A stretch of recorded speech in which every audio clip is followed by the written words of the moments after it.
26واں پارہ سورۃ الاحقاف آیت نمبر 10۔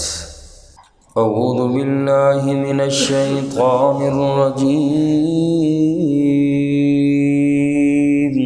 بسم اللہ الرحمن الرحیم۔ قل ارأیتم تم بتلاؤ، ان کان من عند اللہ، اگر یہ قرآن اللہ کی طرف سے ہو، وکفرتم بہ، اور تم اس کا انکار کرو، وشہد شاہد من بنی اسرائیل، اور بنی اسرائیل میں سے گواہی دی گواہ نے، علی مثلہ، اس کی مثل، فآمن، پس وہ ایمان لایا، واستکبرتم، اور تم نے تکبر کیا، ان اللہ، بے شک اللہ تعالی، لا یہدی القوم الظالمین، نہیں ہدایت دیتے ظالم لوگوں کو۔ آج کی اس آیت مبارکہ میں اللہ کریم نے مکہ کے جو قریش والے تھے ان کی قومی غیرت کو للکارا کہ دیکھو تمہارے چچا زاد بھائی یعنی حضرت یعقوب علیہ السلام کی اولاد نے تورات کی حقانیت اور سچائی کی گواہی دی، یعنی بنی اسرائیل نے حضرت موسیٰ علیہ السلام پر جو کتاب نازل ہوئی اس کی سچائی کی گواہی دی، اور وہ لوگ اس پر ایمان لائے۔ اے مکہ والو، تمہیں اللہ نے سب سے عظیم کتاب قرآن دیا، مگر تم لوگ اس قرآن سے منہ موڑ رہے ہو۔ فآمنا، وہ لوگ تو ایمان لائے، واستکبرتم، اے مکے والو تم نے تکبر کیا، تمہیں سب سے اعلیٰ کتاب دی۔ ذرا تم فرمایا غور تو کرو تمہاری غیرت کہاں مر گئی، انصاف سے کام لو۔ اور اللہ تعالی ظالم لوگوں کو ہدایت نہیں دیتے۔ اور فرمایا اگلی آیت مبارکہ میں، وقال الذین کفروا للذین آمنوا، کفار کہنے لگے اے مسلمانوں اگر یہ قرآن اور دین بہتر ہوتا، لو کان خیرن، اگر یہ دین اور قرآن بہتر ہوتا۔ مکے والوں کی ہوشیاری دیکھیے، کیسے قرآن سے لوگوں کو دور کرتے، دین سے لوگوں کو دور کرتے، کہنے لگے اے مسلمانوں اگر یہ قرآن بہتر ہوتا تو یہ غریب لوگ کبھی بھی اس کو قبول نہ کرتے۔ چونکہ صحابہ کرام رضوان اللہ تعالی علیہم اجمعین میں سے اکثر غریب تھے، کہنے لگے حضرت بلال جیسا غلام اس قرآن کو، دین کو، نئے مذہب کو قبول کرتا ہے، یہ اس کی حقانیت کی دلیل نہیں ہے۔ اگر اس دین میں کوئی خیر ہوتی، قرآن میں خیر ہوتی تو ہم بڑھ کر اس کو لیتے، یعنی ہم نے نہیں لیا، غریب لوگوں نے قرآن اور دین کو قبول کیا۔ ہمارا قرآن کو قبول نہ کرنا، مکے والے کہتے تھے، دلیل ہے اس بات کی کہ یہ دین اچھا نہیں ہے۔ معاذ اللہ، کہتے اگر اچھا ہوتا تو دیکھو ہم خوشحال لوگ، سب کچھ ہمارے پاس ہے، ہم لے کے آتے، اس پر ایمان ہم لاتے، تو یہ غریب لوگ لے کر آئے اس پر ایمان، تو پتہ چلا کہنے لگے کہ معاذ اللہ یہ بہتر دین نہیں ہے۔ جب مکے کے سردار ضد اور تکبر کی وجہ سے ایمان نہ لائے، انہوں نے قرآن کو جھٹلایا، انہیں اس سے ہدایت نہ ملی تو کہنے لگے یہ تو پرانا جھوٹ ہے، معاذ اللہ، قرآن کے بارے میں کہنے لگے یہ پرانا جھوٹ ہے۔ یعنی قدیم زمانے سے لوگ نبوت کا دعویٰ کرتے آئے ہیں اور معاذ اللہ کتابیں اپنی طرف سے بنا کے اللہ کے نام لگاتے رہے ہیں۔ جواب انہوں نے مکے والوں نے آگے سے یہ دیا، اللہ پاک نے جواب ان کو یہ دیا، میرا نبی آپ جواب دے دیجئے ان مکے والوں کو کہ یہ پرانا جھوٹ نہیں ہے قرآن، یا یہ دین اور نبوت پرانا جھوٹ نہیں بلکہ پرانی سچائی ہے۔ کیا تم دیکھتے نہیں کہ قرآن سے پہلے اللہ نے موسیٰ علیہ السلام پر کتاب نازل کی جو لوگوں کی رہنمائی کرتی رہی، اور یہ تورات ہدایت بھی اللہ نے بنائی اور رحمت بھی بنائی، اور پھر اس کے بعد اللہ نے قرآن کو نازل کیا جو تورات کی تصدیق کرتا ہے، پہلی کتابوں کی تصدیق کرتا ہے۔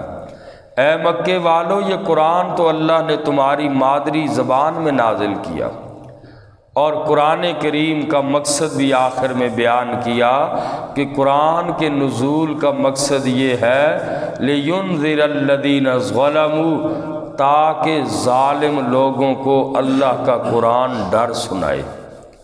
ظلم میں سب سے پہلا جو کائنات میں ظلم آتا ہے وہ شرک ہے، کفر ہے، سب سے بڑا ظلم کائنات میں یہ ہے۔ تو قرآن کے نازل ہونے کا مقصد بھی یہی ہے کہ ظلم کرنے والے چاہے ظالم جیسا بھی ہو، کفر اور شرک کر کے ظلم کرے یا اس کے بعد دوسرے اور ظلم گناہ والے ظلم آتے ہیں، کوئی بھی ظلم کرے قرآن ان لوگوں کو ڈرانے کے لیے آیا۔ اور جو لوگ اللہ کی توحید کے قائل ہیں، اللہ کا قرآن ان لوگوں کو خوشخبری سناتا ہے۔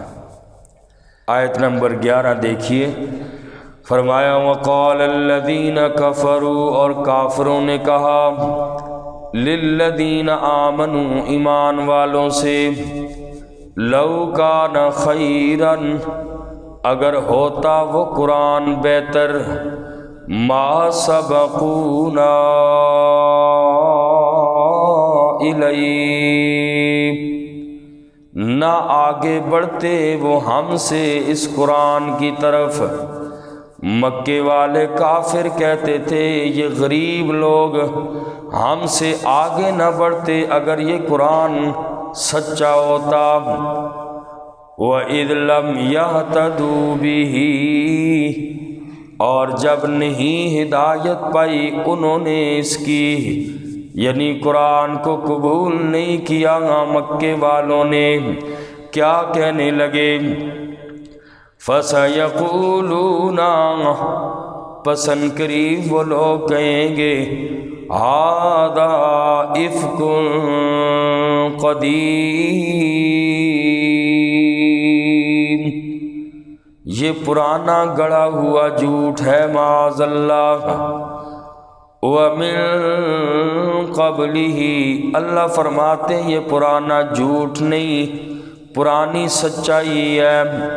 وَمِن قَبْلِهِ، حالانکہ اس سے پہلے یعنی قرآن سے پہلے کتاب موسیٰ، حضرت موسیٰ علیہ السلام کی کتاب ہے، امام و رحمہ، جو رہنما ہے اور رحمت والی ہے۔ وَهَذَا کتاب، اور یہ قرآن کتاب یعنی قرآن، مصدق، اس کی تصدیق کرنے والا ہے، لساناً عربیّا، جو فصیح عربی زبان میں ہے۔ آگے قرآن کے نزول کا مقصد اللہ پاک نے بیان فرمایا، لِيُنذِرَ الَّذِينَ ظَلَمُوا، تاکہ وہ ڈرائے ان لوگوں کو جو ظالم ہیں، وَبُشْرَى لِلْمُحْسِنِينَ، اور خوشخبری سنائے نیکی کرنے والوں کو۔ ان الذین قالوا، بے شک وہ لوگ جنہوں نے کہا، ربنا اللہ، ہمارا رب اللہ ہے۔ ثم استقاموا، پھر وہ ڈٹ گئے، فلا خوف علیہم، پس نہیں خوف ہوگا کوئی ان پر، ولا هم يحزنون، اور نہ ہی وہ غمگین ہوں گے۔ اللہ نے استقامت علی الدین کا مشکل مسئلہ بیان فرمایا۔ دین پہ استقامت سب سے مشکل کام ہے۔ فرمایا جن لوگوں نے اللہ کی توحید اور اللہ کی ربوبیت کا اقرار کیا اور پھر اس کے بعد اللہ کی توحید پر بھی ڈٹے رہے، ڈٹ گئے، ڈٹنے والے لوگ یہی کمال والے لوگ ہوتے ہیں۔ بعض ایسے لوگ بھی ہوتے ہیں جن لوگوں نے اللہ کی توحید کا آج تو اقرار کیا، کل جدھر کی ہوا چلی ادھر ہی پہنچ گئے۔ فرمایا کمال یہ نہیں، ایک دفعہ کہہ دیا ربنا اللہ، ثم استقاموا، اللہ کی توحید کا اقرار کیا اور پھر اس پہ ڈٹ گئے، موت کو قبول کر لیا لیکن اللہ کی توحید کے خلاف انہوں نے کام نہ کیا۔ یہی لوگ کمال والے لوگ ہیں۔ حضور علیہ السلام نے فرمایا ایسا دور آنے والا ہے دین پہ چلنا لوگوں کے لیے اس قدر مشکل ہو جائے گا جیسے جلتے کوئلوں کو ہاتھ میں پکڑنا، انگارے کو بندہ ہاتھ میں نہیں پکڑ سکتا۔ دین کا نام لینا تو آسان ہوگا، دین کے احکام پہ چلنا بڑا مشکل ہو جائے گا۔ تو اللہ نے بھی فرمایا بے شک اعزاز والے لوگ، کمال والے لوگ بھی وہی ہیں، قالوا ربنا اللہ ثم استقاموا، اللہ کی توحید کا اقرار کیا اور پھر اس پہ ڈٹ گئے، موت کو قبول کیا، اللہ کی توحید سے پیچھے نہیں ہوئے۔ فرمایا ایسا مشکل دور آنے والا ہے، دین پر استقامت سب سے مشکل کام ہو جائے گا، اور ایسے فتنوں کے دور کے اندر اگر انسان تھوڑی سی بھی نیکی کرے اللہ اس انسان کو اجر بڑا چڑھا کر دیں گے۔ فرمایا ان الذین قالوا ربنا اللہ، بے شک وہ لوگ جنہوں نے کہا ہمارا رب اللہ ہے، ثم استقاموا، پھر اس بات پہ اللہ کی توحید پہ لوگ ڈٹ گئے، کمال والے لوگ استقامت والے لوگ ہیں، فلا خوف علیہم، ان لوگوں کے لیے آخرت میں کوئی خوف نہیں ہوگا۔ دنیا میں تکلیفیں برداشت کی اللہ کے دین کے لیے، اللہ کا اعلان ہے، آخرت میں گارنٹی اللہ کی طرف سے فلا خوف علیہم۔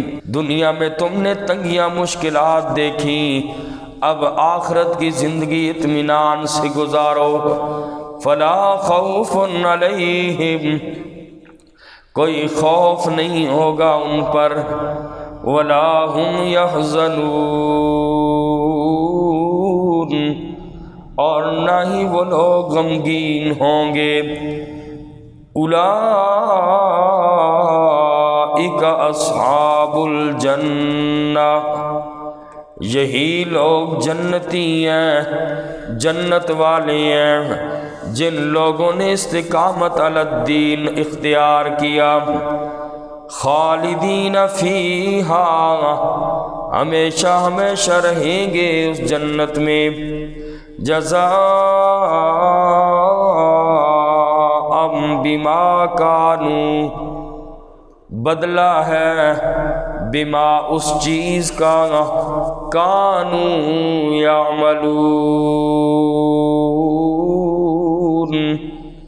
جو کرتے تھے، یعنی دنیا میں جو بھی اعمال کیے آخرت کے اندر اللہ کریم ان لوگوں کو جنت عطا فرمائیں گے، جزاء بما کانوا یعملون، جیسی دنیا کے اندر اعمال کیے اسی چیز کا بدلہ کل قیامت کے دن ملے گا۔ اللہ ہم سب کو عمل